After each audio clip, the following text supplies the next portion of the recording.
Hey everyone, it's Under the Mayo. I'm back for another quick impressions video. Not a full review, just some thoughts. Carrion is a pretty cool game. It just came out, and if you haven't heard of it, I'll tell you about it. You play as this monstrous blob that consumes people, growing larger as you do. You can move freely around the screen, only needing to open doors, which you tear off with your arms. Those arms also grab objects and swing them around or grab people for you to devour. As you play, you gain other abilities like a snaring web, charge attack, invisibility, and which abilities you have are determined by your size. Eating people causes you to grow in size, and taking damage reduces it. You can also deposit your body mass in pools and come get it later. The size changes are really important because a large part of the game is navigation puzzles. Here's an example.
The puzzle aspect is the best part of the game, and it's just the right level of challenging, for me at least. The abilities are fun to use, and the most creative one is that you can infect people and take control of them, and you can walk around with their guns. But you can also use it in some puzzles to hit switches and stuff.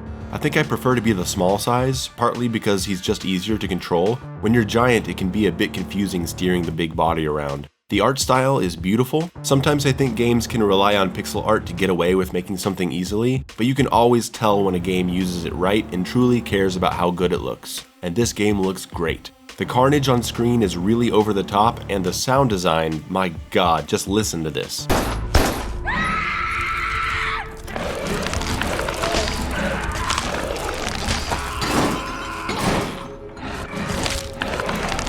There are several enemy types in the game, and they are huge threats. You take damage very quickly in this game, so you can't just barge into a room of soldiers expecting to walk all over them. You have to play a little carefully.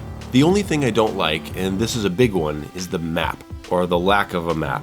This is one of those where the hell do I go kind of games. Not all the time. Usually things keep flowing from room to room, even with the general open exploration options. But near the end of a mission, there may be some backtracking involved, and when that happens, it's sometimes just a roll of the dice if you go the right way and find where to go. It can result in the game coming to a complete standstill for minutes on end, or longer, just wandering around old areas trying to find the way out. And like I said, there's no map to check. It's a huge design mistake, in my opinion, as I know several people who got the game and they've all told me the same thing. I love the game, but I got to a part where I didn't know where to go and I was lost for a long time, so I just turned it off. That's pretty much how I feel about it too. I love a lot about the game, but I don't want to keep playing because the wandering around is no fun. Carrion is an insanely creative game, and I'm glad I bought it. The team who made it deserves the support, and they made a good game. And if you don't mind the occasional moment of being lost, it's a pretty solid recommendation. It's $20 on Steam, and that's pretty reasonable for the experience you get. This game has me crossing my fingers for a much grander sequel.